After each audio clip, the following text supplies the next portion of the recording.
listening to The Donor Doctor Show, where your host, James Newberry, will help you improve the health of your fundraising. Now over to James. Hello, this is The Donor Doctor, and I'm with a top political consultant, Dick Foley. Say hi, Dick. Hi, how are you?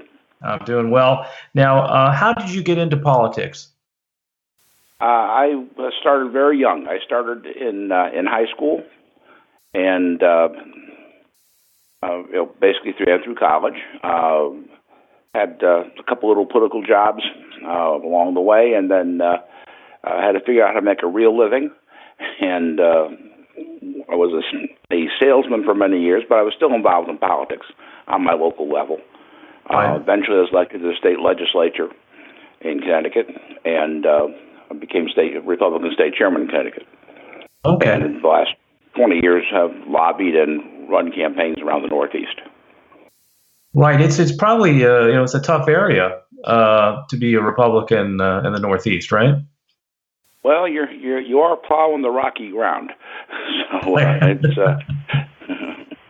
it is very hard, as you know. I mean, there's only I believe today in New England one Republican congressman and one Republican U.S. senator. I guess that's where it is. The one from Maine. So those 6 states, we've had much better luck over the years with governors. But, yes, the most popular governor in the country is Charlie Baker, the governor of Massachusetts. So he's like a 77% approval rating. He's got a very intriguing personality, and that's part of what it is. His personal presentation skills are just excellent. Well, I think a lot of people like Republican governors. I know Maryland has one. To keep the Democrats from spending too much money in blue states. Governor Romney. That's exactly what happens. I mean, Rhode Island, which is a relatively Democratic state, has had a long string of Republican governors over the years. And to do just that, Massachusetts had a long string of Republican governors the last 30 years. So it's, you can't necessarily affect all the other legislators. You got one vote for governor, you got one vote for state rep, or one vote for state senate, and you can't necessarily affect what all those other people are doing in those other districts. But you can elect a Republican governor to keep things in check. Right, divided. Now, you said something to me in a previous conversation which I found interesting. You talked about the importance of rethinking your assumptions periodically. Could you tell me a little bit about that? A couple of years ago, a friend of mine and I, a guy named David Welch, who's worked for the NRCC for many years and has been an independent video producer, has his own company based in Maryland. We're talking. I've done a lot of work with David over the years. He's a very bright guy, and right. It just seemed to me that what we hadn't done is to go back and re-examine everything. We all know that there's new tools that arrive in campaigns. Certainly, the internet has had obviously a major effect. Certainly, smartphones have had a major effect. So the question is, these are just tools. And what we really don't do is examine too much. So the question is, and some of the questions are simple. Do I really need, as I used to have, that big campaign headquarters downtown someplace that's costing me $3 or $4 grand a month? Or can I live maybe in an industrial park, in an industrial condo that is 1,000 square feet and cinder block building? Do I really need that? So instead of spending my $3 grand or $4 grand a month on rent, can I spend $1,000 on rent and be able to have more voter contact? Right. And we try, and I thought, and the whole point was to go back and try and re-examine all the major components. Look at them all independently. I know, especially in light of new tech. I know new technology. Right, because he was an instructor at the American Campaign Academy, which taught me how to be a political fundraiser and campaign manager school back in the, I don't know, late 80s. He was one of our instructors, is like a who's who of people I see on TV all the time, like Mike Murphy, the Democratic pollster Celinda Lake, Linda DeVal, Ed Goaz. And it was, I thought was what you said was very interesting.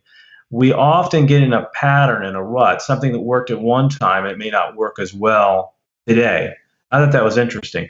But one thing that hasn't changed, and I've seen this in any kind of event, it's important to pack the hall. You want to make it seem like it's full rather than, like if you had 300 people, it'd be better to have a room of 250 and 50 of them are outside, than say to have an empty hall, right? Like 400 in a hall of 1,000. Wouldn't you agree with that? Is that still true? I would agree 100%. You want a size 8 room and a size 10 crowd. Right. Always. You've probably hosted a lot of fundraising events. Could you give any advice for people? Well, I try to examine them individually on their merits. So some events prevent a 2-tier opportunity. Some don't. If you're talking about events, if you have a quote quote celebrity guest, could be a U.S. senator, could be a member of Congress, a significant member of Congress. You can have your $50, $100 cocktail party, but there's nothing. But you should be looking to have a private event. Even be sitting down with 20 folks with dinner beforehand at a premium price. I always try and to have some. I don't call them raffle prizes, but things that silent auction kind of prizes, things that people make more money. Yeah. Okay, because it requires effectively no effort. Okay, which is always a good thing.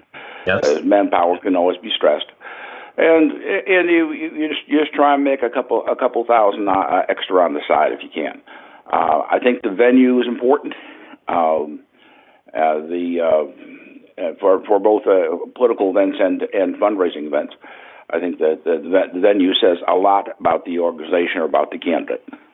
I just had a candidate campaign involved in Rhode Island that you're aware of, but basically it was the local VFW hall, and that's where we wanted. But I want it to be local. I want that campaign kickoff not to be at a state capitol, or not to be at some big fancy restaurant downtown. I wanted this to be grassroots.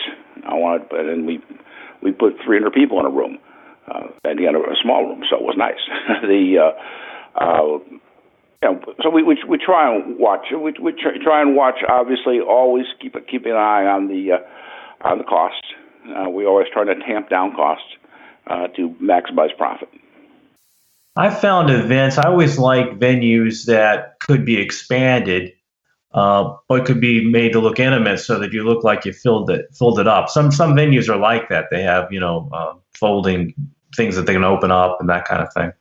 But I do like a Case Knights of Columbus Hall. They kind of have that, would you say, that authentic feel to them. Yeah, I think it depends. And I never run a campaign in Oklahoma or Idaho, so I can't speak to that because I don't know what kind of venues they have there. But in the Northeast, there tends to be a lot of VFW halls, a lot of American Legion halls, a lot of Knights of Columbus halls, a lot of private clubs, or associations, I guess I'd call them, not private clubs. And I found those to be good because they always tend to they send a little bit of message to the crowd. This is meant to be a grassroots kickoff kind of thing, which I always enjoy. The thing that drives me crazy are events at locations that are weather dependent. Oh yeah, because all of a sudden you get a torrential rainstorm, you've got a problem. Okay, and or in the Northeast, that's always a headache, or in the northern tier of the country because of snow in the wintertime. I mean, you're always wondering from basically December to March is my event going to get canceled or rescheduled? Okay, and that can be a problem, especially as we always approach the end of a quarter. We're always looking to ramp something up in the last, a couple of things the last week or two before the end of a quarter. And all of a sudden you get crushed by a snowstorm, and it throws your report off, it throws your cash flow off, it throws everything off. Right. Get the money. If you get the money up front, get the money up front. I guess absolutely. Well, I think you have to have a fallback place. Often, we've done that. At least for a fallback date, you need one of two. I'm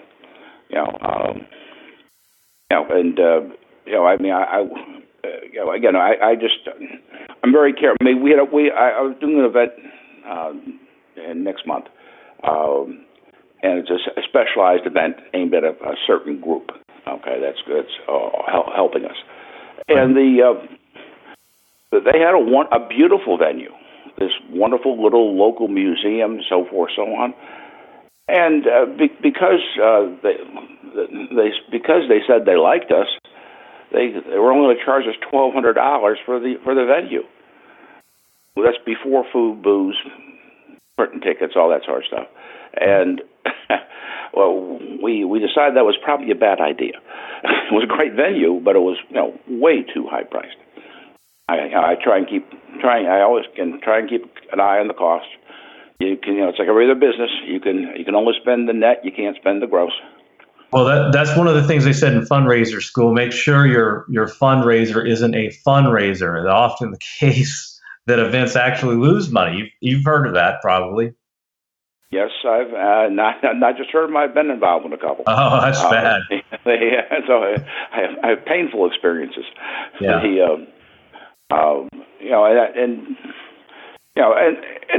But when you know what your expenses are, you can cope with a lot of things. Back when I was state chairman of the Republican Party in Connecticut, we used to have an annual dinner, pretty common for everybody, and the dinner was. I knew that we charged at that time, it was 25 years ago now, about $150 was the ticket cost. But I knew my price was $37 for food and all ancillary costs. Well, so were there times when I would give groups buy one get two specials? I would do things like that because there's certain people I want in the room. I want state legislators in the room, so I tell you what, if you come, you can bring your wife or a friend. And but you're still making money. Yeah, because I'm not making as much money, but when I can put 1,000 people in a room, they're a draw. People like to meet them. So that makes a lot of sense. I like that. Yeah, that's a good idea. I mean, those are events that are two-tiered also. I mean, sure. Back in the day, one of my best ones, I had Lee Atwater come up when he was national chairman. Oh, right. And just a guy I loved. And so would people there'd be a $150 ticket and there'd be a $500 ticket with a private reception. So could I sell an extra 100 tickets there? Yeah, I could. And what did I give them? 2 glasses of bad wine for an extra $350. Right, I like it. Yeah. Let's talk about PAC fundraising. What's your experience with that, Ben? You have any advice? Well, if we're talking about on the federal level, obviously what you need to do is to get to D.C. and get to D.C. relatively quickly. And the earlier in the campaign you get there, the better off you're going to be. The expectation level with candidates is awful when it comes to this. They figure, well, I want to see them, there should be money. Well, life doesn't work that way in our world. They don't understand that it's sort of like dating. You have to go on a few dates first, so they get to know you, they get to like you. You have to show that you are at least interested and hopefully sympathetic to the issue that they're concerned about. And there's all different flavors of PACs. I mean, I don't care what particular philosophy you may or may not have. You can find one that fits you. You can find 100 that fit you. So they're good folks, but they have a business interest, and as we know, PAC money tends to come late. Right. If we're sitting here now in August of the year before, if I were to go to D.C. next month, which I'm probably going to do, with a candidate or two, I'm going to have to understand that I'm probably not going to see a nickel till at least the spring and more likely September. Right. That's particularly true if there's a primary, unless if you're primarying an incumbent, can you go recruit their adversaries to contribute to your campaign? I mean, if I was running a campaign against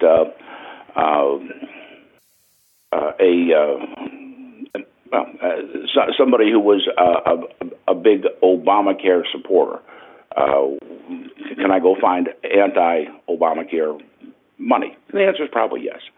If you're a relative, if the incumbent were to be a relatively midstream Republican, can a conservative Republican go find some groups that are maybe a club for growth, as an example, who have always shown a willingness to wade into a primary fight? Yeah, so there are people out there. If somebody says that you can go recruit, and there are, as you know, PAC fundraisers based in D.C. Right. And I know so. frankly, they have a lot of and there's a lot of prejudice against that. I understand it, but frankly, they have a lot of knowledge, and they know a lot of people, and paying them a percentage of the PAC money, and maybe a month, some sort of minimal monthly fee, is not necessarily a bad idea if you're going to produce profit. Sure. That's what it comes down to, is just the profit. Well, we all know people that are really good fundraisers. I used to work for Phil Graham. He loved to ask people for money, but he's a rare bird. What are the best candidates as far as their qualities in raising funds? What takes somebody? What makes somebody a good fundraiser? Some of the people you've worked with. Persistence, stubbornness, the same talents and qualities that make a good salesman, make a good fundraiser. I was a salesman as a mentor for many years. You always have to ask for the order, which in this case is, I like your group support. You have to be prepared to get on the phone and make a bunch of calls. And if you're the kind of person that makes 1,000 phone calls and gets 10 contributions, if the following excites you, well, gee, if I made 10,000 phone calls, I'd have 100 contributions. If they can correlate that makes them excited. So they sit there and keep on dialing. I would also tell you that very few candidates themselves on day one are good fundraisers, and every fundraiser every candidate I've seen that has been successful in this has had a very good coach sitting at their elbow, saying, "Now, why'd you say that?" Well, this is the issue they're concerned with, and candidates don't think they need that. I would point out that when Tiger Woods was the greatest golfer in the world, he had 3 coaches. Right. So you might be the best candidate in the world, but you still might need a coach. Right. I like that. Well, I interviewed Vernon Robinson, who was a candidate, raised a lot of money. He loved it. So there are rare birds, but I remember working in a special election where the guy wouldn't make any phone calls. I had to get on the phone and make the calls myself. But it was interesting. Doesn't work too good. It was interesting. It was much easier to do that once we'd had a few successful events.